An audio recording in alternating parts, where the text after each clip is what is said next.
Mega TV நேயர்களுக்கு வணக்கம். பெண்கள்.com நிகழ்ச்சியில் சுபகிரகம் பகுதியில் அனைவரையும் சந்திக்கிறதுல மிகவும் மகிழ்ச்சி. இன்றைக்கி நம்ம பார்க்க போகிற டாபிக் என்ன அப்படின்னு பார்த்திங்கன்னா, மார்கழி மாதத்தினுடைய சிறப்புகள். ஸோ இந்த மார்கழி மாதம் ஆரம்பித்தாச்சு. டெய்லி நம்ம ஒரு திருப்பாவையும் கேட்டுருக்கோம். ஆண்டாள் ஆடி பூரத்தில் பிறந்தாள். ஸோ சூடி கொடுத்த சுடர்கடி அப்படின்னு நம்ம ஆண்டாளை சொல்கிறோம். இந்த பெரியாழ்வார் பெற்றெடுத்த பெண் பிள்ளை இவங்க. ஸ்ரீவில்லிபுத்தூர் தான் இவங்களுடைய ஜனனமான இடம். இந்த ஆண்டாளினுடைய திருப்பாவையை இந்த மாதம் 30 பாசுரத்தையும் எல்லா திவ்ய தேசங்கள்லேயும் பெருமாள் இதை மட்டும்தான் கேட்பார். மற்ற பிரபந்தங்கள் இந்த மார்கழி மாதத்தில் சேவிக்க மாட்டார். திருப்பல்லாண்டு சொல்லி, திருப்பாவை சொல்லி, நாச்சியார் திருமொழி இது மட்டும்தான் கோவில்களில் இருக்கும். இந்த பெருமை ஆண்டாளையே சேரும். ஆழ்வார்களில் 12 பேரில் பெண் ஆழ்வாராக ஒரே ஆழ்வார் முதன்மையாக இருப்பவர் இவர் மட்டும்தான். ஸோ ஆண்டாள் எப்படின்னு பார்த்திங்கன்னா, ஒரு துளசி செடி பக்கத்தில் ஆண்டாள் கிடைக்கிறார் ஸ்ரீவில்லிபுத்தூரில். இந்த ஆண்டாளினுடைய ஒரு பெருமைக்கு மிகுந்த மாதமாக இந்த மார்கழி மாதம் இருக்கும். கண்ணனுக்கு உகந்த மாதமும் இந்த மார்கழி மாதம்தான். ஸோ ஆண்டாள் 30 நாளும் திருப்பாவை பாடினது மட்டுமல்லாமல் ஆண்டாள் பாடிய இன்னொரு பாட்டு என்ன அப்படின்னு பார்த்திங்கன்னா, வாரணமாயிரம். இந்த மார்கழி மாதத்தை தனுர் மாதம்னு சொல்கிறோம். இந்த தனுர் மாதம்னா தனுசு ராசியில் சூரியன் ஒரு மாதம் இருக்க போகிறார். ஸோ இந்த தனுர் மாதத்தினுடைய சிறப்புகள் என்னங்கிறச்சு, சூரியன் தட்சிண காலம் முடிய போகிறது. அடுத்தது தை மாதம் வந்ததுன்னா, அடுத்தது மார்கழி முடிஞ்சு தை மாதம் வந்தால் நமக்கு உத்தராயணம் பிறந்துடும். ஸோ 6 மாதம் நமக்கு உத்தராயணம் ரொம்ப சிறப்பான மாதம். இந்த உத்தராயணத்தில் எல்லா விதமான நன்மைகளும் நமக்கு கிடைக்கும். சூரியன் மேல் நோக்கி பாதையில் அவர் போகிறார். ஸோ தை மாதம் அவர் மகரத்தில் இருக்கிறச்சே ஆடி மாதம் வரைக்கும் அடுத்த 6 மாத காலம் அவர் மேல் நோக்கி பாதையில் செல்கிறார். இப்போ இந்த மார்கழி மாதத்தில் நம்ம தேவர்களுக்கெல்லாம் இரவு பொழுது முடிஞ்சு நல்ல அந்த விடியல் பொழுதாக இந்த தனுர் மாதம் இருக்கும். அப்போது மார்கழி மாதத்தில் அதிகாலை வேளையில் 4 மணி 4:30 மணிக்கெல்லாம் தேவர்கள் என்ன பண்ணுவாங்க, எல்லா ஆலயத்துலேயும் சிவனாக இருக்கட்டும் பெருமாளாக இருக்கட்டும் பூஜைகள் இல்லாமல் இருக்கவே இருக்காது. அதனால் மார்கழி மாதத்தில் பெருமாள் கோவிலில் திருப்பாவையும் சிவன் கோவிலில் திருவம்பாவையும் பொதுவாக சாதாரணமாக பாடுவாங்க. இந்த திருவம்பாவை சிவன் கோவிலில் அந்த பாசுரங்களை எல்லாம் அதிகாலையில் பாடி, கோவில் பார்த்திங்கன்னா பொதுவாக 12 மணிக்கு மூடுவாங்க உச்சிக்கால பூஜை. பட் இந்த மார்கழி மாதத்தில் மட்டும் தனுர் மாதத்தில் ஒரு 11:30 மணிக்கெல்லாம் கோவில் நட சாத்திடுவா. நம்ம மூளை வர சேவிக்கவே முடியாது. மார்கழி மாதத்தில் வரக்கூடிய முக்கிய நாட்கள், இந்த அமாவாசை நம்ம ஹனுமத் ஜெயந்தி எல்லாம் பார்த்தோம் இல்லையா. ஸோ அடுத்த வர்றது இந்த மார்கழி மாதத்தில் என்ன சிறப்பான நாட்கள் வரும் அப்படின்னா, குறிப்பாக சொல்லணுன்னா வைகுண்ட ஏகாதசி. இந்த மாதம் 30ஆம் தேதி நமக்கு வைகுண்ட ஏகாதசி வருகிறது. இந்த வைகுண்ட ஏகாதசிங்கிறது எந்த கோவிலில் நமக்கு ரொம்ப விசேஷம் அப்படின்னு பார்த்திங்கன்னா, ஸ்ரீரங்கத்தில் இருக்கக்கூடிய பெரிய பெருமாள் தான். இந்த ஸ்ரீரங்கத்தில் ராப்பத்து பகல்பத்து உற்சவம் மற்றும் இதை என்ன சொல்லுவோம், அத்தியாயன உற்சவம் அப்படின்னு சொல்லுவோம். இந்த ராப்பத்து பகல்பத்து உற்சவம் முடிஞ்சு நம்மாழ்வார் மோட்சம் பெருமாள் கொடுக்குறார். இந்த பகல்பத்து ராப்பத்து உற்சவம் ரொம்ப விசேஷமாக இருக்கும். ராத்திரியில் நடக்கும்.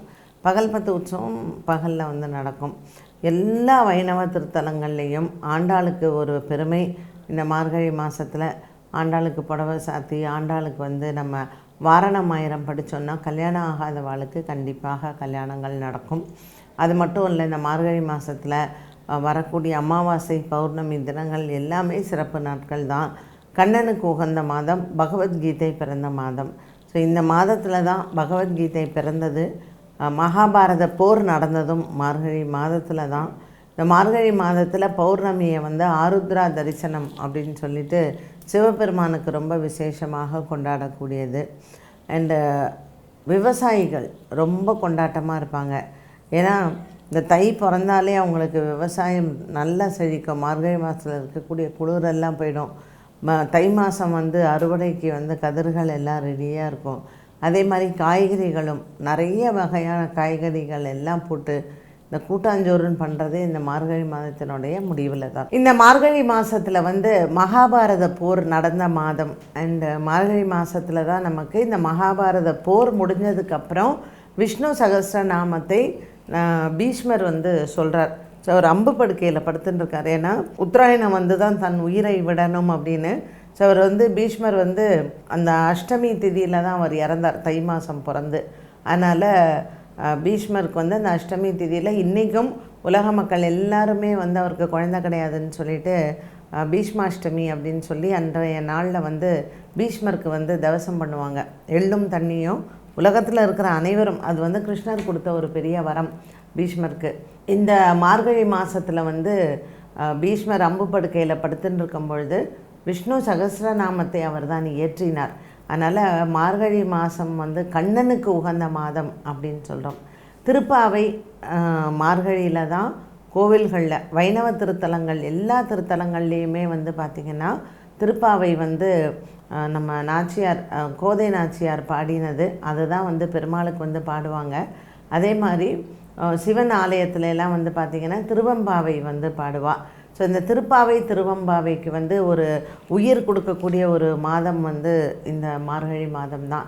மார்கழி மாதத்தினுடைய சிறப்புகளில் ரொம்ப முக்கியம் வாய்ந்தது வைகுண்ட ஏகாதேசி. இந்த வைகுண்ட ஏகாதேசி வந்து இப்போ 19ஆம் தேதி நமக்கு அமாவாசை வருது இல்லையா?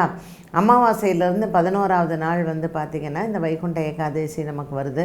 வைகுண்ட ஏகாதேசி வந்து ஸ்ரீரங்கத்தில் ரொம்ப ரொம்ப விசேஷம். ஏன்னா பூலோக வைகுண்டம்னு சொல்லக்கூடிய அந்த ஸ்ரீரங்கத்தில் வந்து ராப்பத்து பகல் 10 உற்சவம் வந்து நடக்கும். இந்த உற்சவத்தில் வந்து நம்மாழ்வார் மோட்சம் ரொம்ப விசேஷம். எல்லா வைணவ திருத்தலங்கள்லேயும் சுவாமி வந்து அப்படியே திருவடியில் வந்து பெருமாளுடைய திருவடையில் நம்மாழ்வாரினுடைய அப்படியே அவர் சேவித்து அவர் மோட்சத்துக்கு போகிறார். திரும்பவும் பெருமாள் வந்து நம்மாழ்வாரேனா இந்த பிரபந்தங்கள் எல்லாம் வந்து ஆழ்வார்கள் எல்லாம் இங்கே இருந்து ஆசீர்வாதம் பண்ணணும் அப்படிங்கிறதுக்காக திரும்பவும் ஆழ்வார் நம்முடைய இருக்கிறதாக ஒரு ஐதீகம். ஸோ இந்த வைபவங்கள் எல்லாம் வந்து இந்த அத்தியாயன உற்சவம்னு சொல்லக்கூடிய ராப்பத்து பகல் 10 உற்சவத்தில் நமக்கு வந்து ஸ்ரீரங்கத்தில் ரொம்ப அழகாக இந்த உற்சவங்கள் எல்லாமே நடைபெறும். மார்கழி மாதத்தில் 27ஆம் தேதி இந்த 27வது பாசுரம் வந்து பார்த்திங்கன்னா கூடாரவல்லி அப்படின்னு சொல்லுவாங்க. இந்த கூடாரவல்லி அன்னைக்கு 27வது பாசுரத்தில் அக்கார வடிசல் பண்ணுறது ரொம்ப விசேஷம்.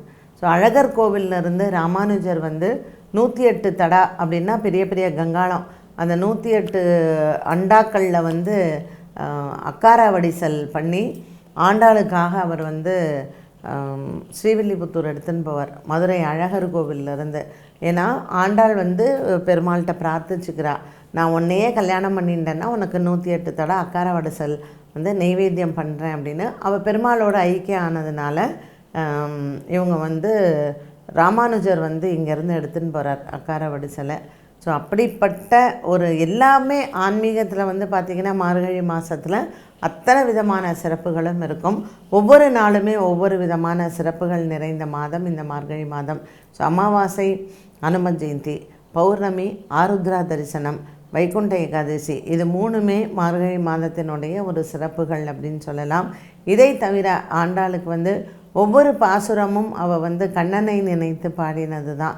மார்கழி திங்கள் முதல்ல ஆரம்பித்து கடைசியில் வங்கக்கடல் கடைந்த மாதவனை கேசவனை நம்ம சொல்கிற வரைக்குமே ஒவ்வொரு பாசுரமே இறைவன்கிட்ட நம்ம எப்படி ஐக்கியமாகிறோம் அப்படிங்கிறத பற்றின பாசுரங்கள் எல்லாமே ரொம்ப அழகான பாசுரங்கள். அதே மாதிரி பல்லாண்டு பாடுறது இந்த மார்கழி மாதத்தில் ரொம்ப சிறப்பு. நீங்கள் எந்த கோயிலுக்கு போனாலும் காத்தால 4:30 மணிக்கு 3 மணி 3 to 4:30 வந்து கோவிலில் எல்லாம் திறந்துருவாங்க. ஏன்னா தேவர்களுக்கு அது வந்து அப்படியே விடியல் பொழுது இந்த மார்கழி மாதம். ஸோ இந்த மார்கழி மாதத்தில் நாமளும் இறைவனை ஆலயத்திற்கு சென்று அதிகாலை பொழுதில் அவனை வணங்கி திருப்பாவை மற்றும் திருவம்பாவை சொல்லி வணங்கினால் நமக்கு எடுத்த காரியம் எல்லாமே ஜெயமாகும். திருமணமாகாதவர்கள் இந்த மார்கழி மாதத்தில் வாரணமாயிரம் உட்காந்து பாடுங்க. வாரணமாயிரம் பாடலை பாடும் பொழுது திருமணங்கள் நிச்சயிக்கிறது, அடுத்த வருஷம் உங்கள் வீட்டில் வம்ச விருத்தியாகிறது, இது எல்லாமே ரொம்ப சிறப்பாக இருக்கும். ஸோ மார்கழி மாதத்தில் இத்தனை சிறப்புகள் இருக்குது. மார்கழி மாதத்தினுடைய கடைசி நாள் தான் நம்ம போகி அப்படின்னு கொண்டாடுறோம். பழையன எல்லாம் போயிட்டு புதுசு வரணும் அப்படின்னு தைப்பொங்கலுக்காக நம்ம வெயிட் பண்ணுவோம். ஸோ எல்லாமே பஞ்சபூதங்களும் நமக்கு அடுத்த வருஷம், அதாவது தை மாதம் மகர சங்கராந்தின்னு சொல்கிறோம் இல்லையா, அதில் இருந்து நமக்கு ஆடி மாதம் வரைக்கும் மழை வர்றதுலேருந்து விவசாயத்துக்கு இந்த பஞ்சபூதங்களும் நமக்கு உதவுறது அப்படிங்கிறது மார்கழி மாதத்தில் நம்ம பிரார்த்தனை பண்ணிக்கிறது தான். ஸோ நிலம், நீர், நெருப்பு, ஆகாயம், காற்று பஞ்சபூதங்களுக்கும் கண்ணனினுடைய கிருஷ்ணரினுடைய அருளால் இந்த பூலோகம் நல்லா இருக்கணும் அப்படிங்கிறது தான் மார்கழி மாதத்தில் நம்ம இறைவன்ட்ட வேண்டுறது.